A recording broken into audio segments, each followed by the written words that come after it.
Jeffrey Byard here, Healing Shame, and welcome. It is June 13th.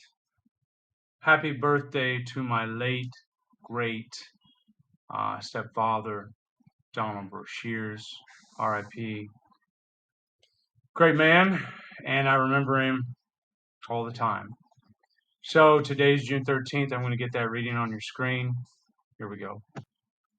So here we are, June 13th. And we are talking about trade 7. This is from Strengthening My Recovery text. So here we go.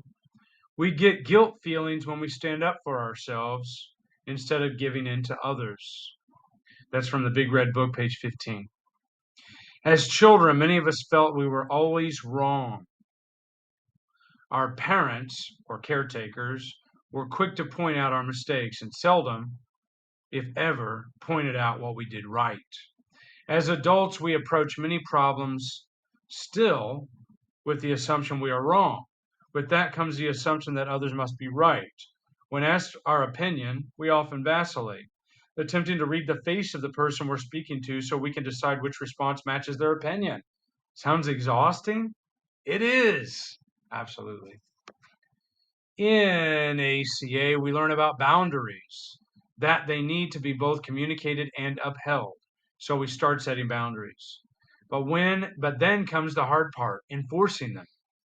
When we try to do so, we may immediately feel guilty, start second guessing ourselves, and fear the other person will now think less of us.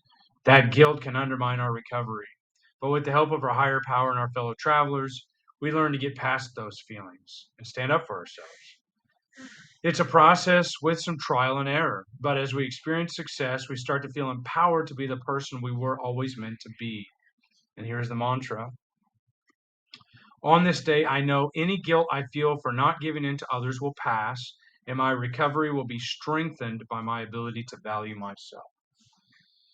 Copyright 2013 by Adult Children of Alcoholics and Dysfunctional Families World Service Organization. Trade 7. So, as we know, and if you don't know, there are 14 of these laundry list traits. This is a survival trait. It means it was something that I used as I developed as a child to protect myself. Okay. So I was never used to being able to stand up for myself. If I did, I would be shot down. I would get in trouble. Something would go wrong. I would be shamed or punished for standing up for myself. And so I never learned to be able to set boundaries with other people. And in this program, it teaches me how to do those things. It teaches me that if I set a boundary, that's safe. That's okay for my inner system, my inner family, to set boundaries and to enforce those boundaries. That is okay. I have the right to do that.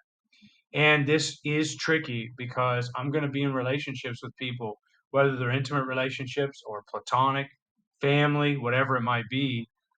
I want to try to I don't want to offend others. I don't want to hurt others. In this program, we're not here to, of course, try to continue to damage other people.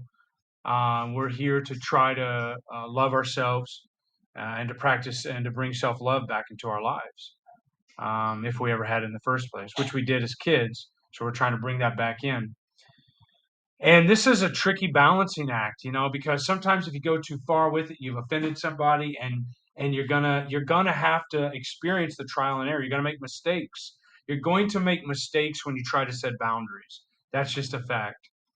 So as we do that, we are compassionate, we're gentle, we're patient, we're humorous, we're loving with ourselves as we set boundaries and try to enforce those with people. And knowing that when I feel guilty for standing up for myself, um, which I will because I'm an adult child and I'm growing in this program, it's a program of progress, not perfection. So when I do feel guilty when I try to set boundaries and enforce those because somebody might respond unfavorably, I have to remember, hey, that's going to pass and they're not going to be mad forever. And if they're mad, I have to understand where they're coming from, but then let them know, hey, look, this is, what happened. And maybe me and this other person or other people, perhaps we can work it out and strike some compromise. So I think the most important thing I see here is this give and take, this trial and error, and slowly moving away from second guessing myself or feeling like when I do something that everybody around me is doing it right and they just naturally know how to do it and that I don't know anything because that is not accurate. One of the things that constantly comes to light is when I go to do something new, I automatically assume everybody else knows how it's supposed to be done, and I just kind of follow the leader. Like I have no faith in myself. I have no belief in me because I was never taught to believe in myself. And so this program slowly allows me to take some of that and reinstill some belief in myself that I can do things right, that I can do new things, that I am a capable person that can contribute something to society and do things that are marvelous and have an impact in the world. So it's really about restoring, and that's all self love. It's about restoring the self love, the self confidence, the self esteem. And this takes a lot of practice, trial, and error. So this is a laundry list trade, and since it is a laundry list trade, it's very important to note that laundry list traits don't easily get removed when we ask our HP in step 6 and 7 to remove these. Instead, we ask the HP, please help me to integrate this trait because it's so deeply ingrained in me as a survival tactic, part of the false self.